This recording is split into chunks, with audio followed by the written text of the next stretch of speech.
Across the ages, Christians have always worshipped in places where people are buried. From early believers worshiping within catacombs to the ancient practice of crypts being built underneath cathedrals, the Church has been in the custom of gathering among the living and the dead.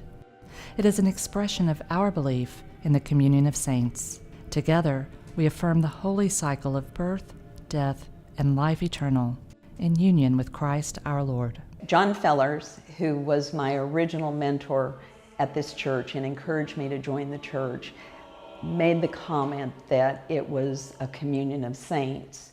And we went to England with the church choir, and we visited cathedrals from Edinburgh all the way down to London. And you walk in, you get a kind of a holy feel.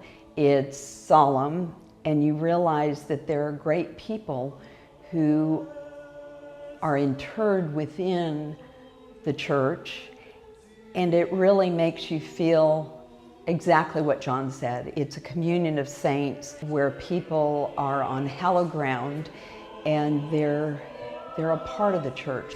In modern times, we often think of a cemetery as the default place for burial. There is, however, an alternative. I've done 750 funerals, and I've buried lots of people underground, and we don't have room to keep doing that, but now we have another option. This alternative is called a Columbarium. I don't really push and advocate that people choose cremation when I'm working with grieving families, but I want to be sure people know that it's an option. Some people like to be cremated and have their ashes thrown in the Gulf of Mexico. That's fine. But I like cemeteries where you can go and see a plaque. And I often visit the graves of my parents and my grandparents, and I find it helpful to think about them and visit those spots. Having an option here at the church where your ashes can be is really nice. So it's our hope that our kids will come to church at least once to come to the Columbarium. You know, this is a place they can come and remember that we were here for many years. We have a beautiful columbarium in the lower level of the sanctuary building just beneath the Narthex. It is a sacred place where the ashes of loved ones are interred within small niches inscribed with their names. The columbarium has been created with care and exquisite craftsmanship. The custom stained glass windows match the elegance and grace of our sanctuary windows, and an ornate iron gate stands at the entryway. It is a tranquil space where friends and family members can come to remember those whom they have loved and lost.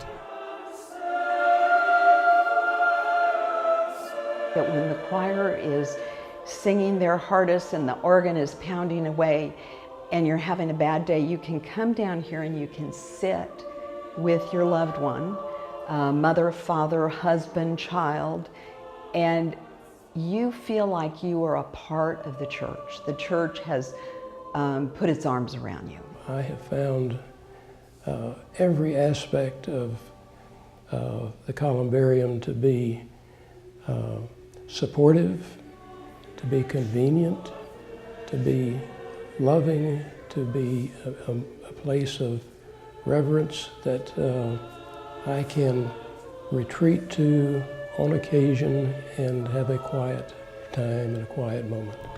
Many within our congregation who feel a deep connection to St. Paul's have chosen this option for burial. So my wife Linda and I think we have a dual niche for the two of us together. When Pat and I are here someday, I feel like we're going to be in really good company, not just with a lot of old friends, but at least 3 of our former pastors that we loved. After all, the church is at the center of our lives. If we baptize children here and walk the child out to introduce the child to the congregation, and then we carry the person's ashes from the sanctuary worship and go down to the columbarium and place the ashes in the niche, it is very much the full circle experience of the Christian life, and that it's a new beginning.